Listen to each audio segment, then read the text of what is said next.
কৃষ্ণ। সবার মঙ্গল প্রার্থনা করে আজকের একটা নতুন বিষয় নিয়ে আলোচনা করব আমি।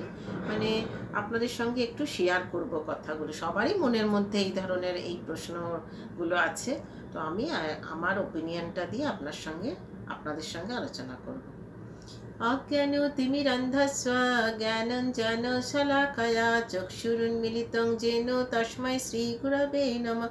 श्रीचैतन्यमनोभीष्टं स्थापितं येन भूतले स्वयं रूपं कदा मह्यं ददाति सापदान्तिकं। वन्देऽहं श्रीगुरुं श्रीयुतपादकमलं श्रीगुरून् वैष्णवांश्च श्रीरूपं साग्रजातं सौगनो रघुनाथान्वितं तं सजीवं साद्वैतं सावधूतं परिजनसहितं श्रीकृष्णचैतन्यदेवं श्रीराधाकृष्णपादान् सहगण ललिता श्रीविशाखान्वितं च। हे कृष्ण करुणा सिन्धु दीनबन्धु जगत्पते गोपीश गोपिकान्त राधाकान्त नमस्तुते। तप्त काञ्चन गौराङ्गी राधे वृन्दावनेश्वरी वृषभानुसुते देवी प्रणमामि हरिप्रिये।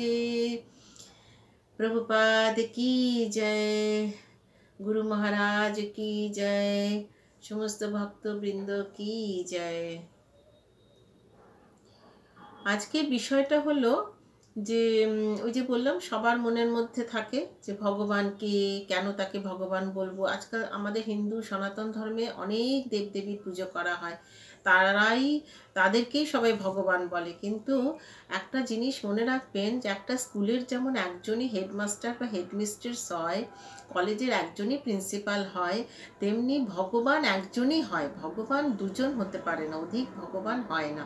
বাকিরা হচ্ছেন ভগবানের পার্ষদ, দেবদেবী। তাদেরকে ভগবান আমাদের জড়জগতে এক একজনকে এক একটা দায়িত্ব দিয়ে পাঠিয়েছেন। তাই আমরা তাদের পুজো করলে আমাদের সেই কাজ সম্পূর্ণ হয়। তো সেই জন্যে সবাই হয়তো ভগবান বলেন, কিন্তু ভগবান হচ্ছেন একজন। কে ভগবান? না, পরম পুরুষোত্তম শ্রীকৃষ্ণ হচ্ছেন ভগবান। এবারে যেটা গুরুত্বপূর্ণ সেটা হলো বাকিদের, আমি যে বললাম যে তারা ভগবানের পার্ষদ, শ্রীকৃষ্ণ ভগবান, কেন তাকে ভগবান বলবো? তো শাস্ত্রে বলা হয়েছে, আমি কিন্তু আজকে যা যা বলবো শাস্ত্র প্রমাণ দিয়েই সব কথা বলবো। শাস্ত্রে বলেছে যে 6টা গুণ আছে, যে 6টা গুণকে একসঙ্গে ভগ বলা হয়। তো এই ভগে যে পরিপূর্ণ তিনি হচ্ছেন ভগবান। যেমন ঐশ্বর্য থাকলে ঐশ্বর্যবান, বুদ্ধি থাকলে বুদ্ধিমান, ঠিক তেমনি এই গুণগুলো থাকলে ভগবান। তাহলে 6টা গুণ কি? না, ঐশ্বর্যস্য সমগ্রস্য বীর্যস্য যশস্যঃ শ্রিয়ঃ জ্ঞান বৈরাগ্যশ্চৈব ষট্ভগ ইতিং গণা। এই যে 6টা ঐশ্বর্য, বীর্যস্য, যশ, শ্রী, জ্ঞান, বৈরাগ, এই যে 6টা গুণের কথা বললাম, এই 6টা গুণকে একসঙ্গে বলছে ষট্ভগ, মানে 6টা ভগ। তো এই 6টা গুণ কার কাছে আছে? শ্রীকৃষ্ণের কাছে আছে। তো এটা নিশ্চয়ই সবাই আমার সাথে এগ্রি হবেন যে শ্রীকৃষ্ণ হচ্ছে সর্বগুণান্বিত। এবার এছাড়া আরও আমি শাস্ত্র প্রমাণ দিচ্ছি যে ব্রহ্মসংহিতায় ব্রহ্মদেবও বলেছেন যে ঈশ্বরা পরমা কৃষ্ণ সচ্চিদানন্দ বিগ্রহ অনাদির আদির গোবিন্দ সর্বকারণ কারণম। ঈশ্বরা পরমা কৃষ্ণ মানে পুরুষোত্তম ভগবান শ্রীকৃষ্ণ।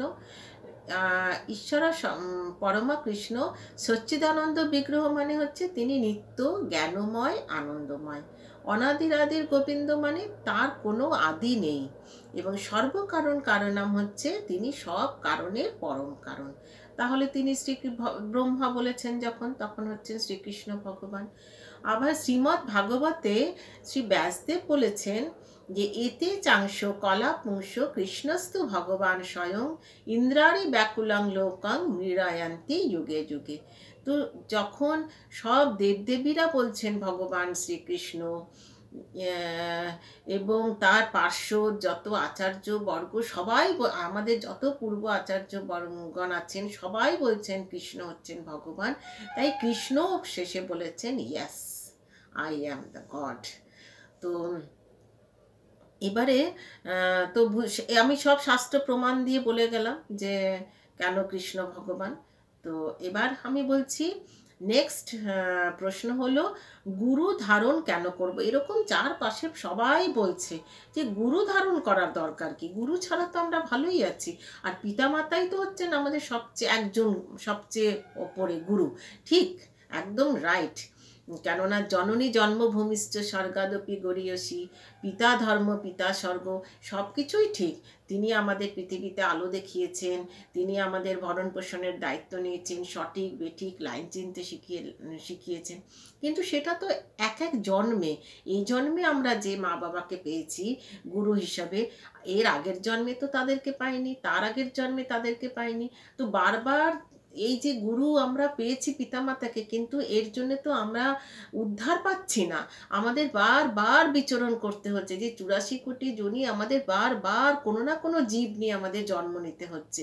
আর এই যে জীব হয়ে জন্ম নেওয়া মানে হচ্ছে জন্ম মৃত্যু জরাব্যাধি, এই চারটের চক্রে পড়ে যাওয়া। কিন্তু একমাত্র গুরু, যিনি আমাদের এই ভবসাগরে যে আমরা পতিত হয়ে গেছি, এই যে বারবার জন্ম নিচ্ছি, মৃত্যু হচ্ছে, অসুস্থ হচ্ছি, তো এই গুরুই হচ্ছে আমাদের সেইখান থেকে উদ্ধার করে আমাদের কোথায় নিয়ে যাবেন? ভগবত ধামে, বৈকুণ্ঠে শ্রীকৃষ্ণের কাছে, যিনি আমাদেরকে এখানে পাঠিয়েছেন ধর্ম করার জন্যে। এই যে দেখুন আমরা কত ফরচুনেট যে মনুষ্য ধর্ম নিয়েছি, তাহলে আমরা ধর্ম করতে পারবো। আর বিশ্ব ব্রহ্মাণ্ড ভ্রমিতে কোনো ভাগ্যবান জীব গুরু কৃষ্ণ প্রসাদে পায় ভক্তিলতা বীজ। তো এই জন্যে আমাদের গুরু ধারণ করা উচিত।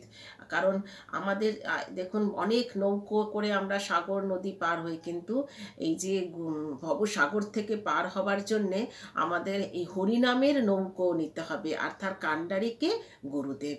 তো গুরুদেব আমাদের যে শক্ত হাতে ধরেছেন, ব্রিজের কাজ করছেন, আমাদের সেতু উনি, শক্ত সেতু।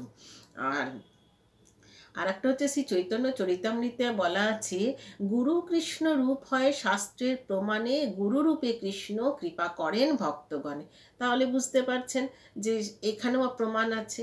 আর একটা হচ্ছে, এবারে আমি গুরু বুঝবো কি করে যে কে গুরু? না, কিবা বৈশ্য কিবা শূদ্র ন্যাস্যেকানে নয়, যেই কৃষ্ণ তত্ত্ববেত্তা সেই গুরু হয়। কৃষ্ণ তত্ত্বজ্ঞান যার কাছে আছে সেই গুরু। শুধু আপনাকে একটু ইচ্ছুক হতে হবে, উৎসুক হতে হবে, এগিয়ে আসতে হবে এগুলো জানার জন্যে। আমি কে, আমি কোথা থেকে এসেছি, আমি মৃত্যুর পর কোথায় যাব, কোথায় ছিলাম, এই প্রশ্নগুলো আপনার মধ্যে থাকতে হবে।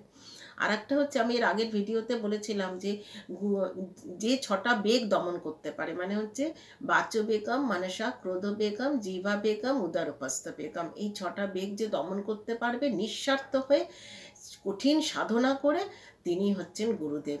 তো আমাদের তাহলে এবারে গুরু চিনতে তো কোনো অসুবিধা নেই।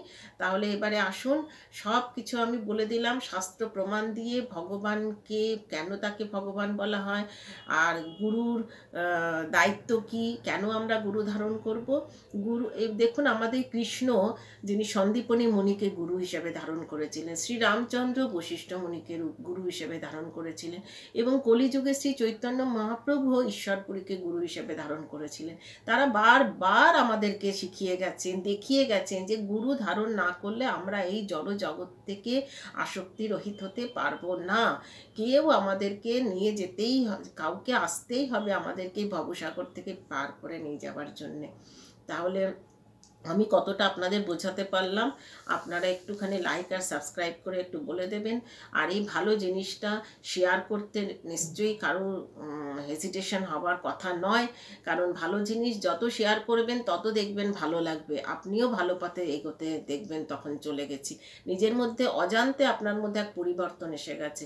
সবসময় আলোচনা করবেন এই ভালো ভালো কথা নিয়ে, এই পরনিন্দা পরচর্চা নিয়ে সেটা কোনো আলোচনা নয়, সেটা আরও প্রেশার বাড়িয়ে দেবে মানুষকে। এই জন্যে আজকাল সবার মধ্যে সুগার, প্রেশার, এত নানা রকমের রোগ হচ্ছে, এই রকম টেনশনে থাকার। কিন্তু ভগবান শাস্ত্র নিয়ে আলোচনা করলে কোনো টেনশন নেই। আর যদি কোনো তর্ক বিতর্ক হয় তাহলে বই পড়বেন, ভালো কোনো শুদ্ধ ভক্তর কাছে যাবেন, প্রশ্নগুলো সব সমস্যার সমাধান পেয়ে যাবেন। তাহলে আপনারা এবারে চটপট করে একটু হাতটা নাড়িয়ে, যেই কাজটায় কোনো জিএসটি নেই, কোনো ট্যাক্স নেই, সেই কাজটা করে ফেলুন। তো লাইক আর সাবস্ক্রাইব করে ফেলুন, আর কমেন্ট বক্সেও লিখবেন আর কোন কোন বিষয়গুলো আপনারা জানতে ইচ্ছুক, বা আমি আমার সঙ্গে আলোচনা করতে, বা আমি এগুলো ঠিকমতো আপনাদের সঙ্গে বোঝাতে পারছি কি না বিষয়গুলো। তাহলে আজকের মতো আসি, পরের ভিডিওতে নতুন কিছু নিয়ে আলোচনা করব। হরে কৃষ্ণ।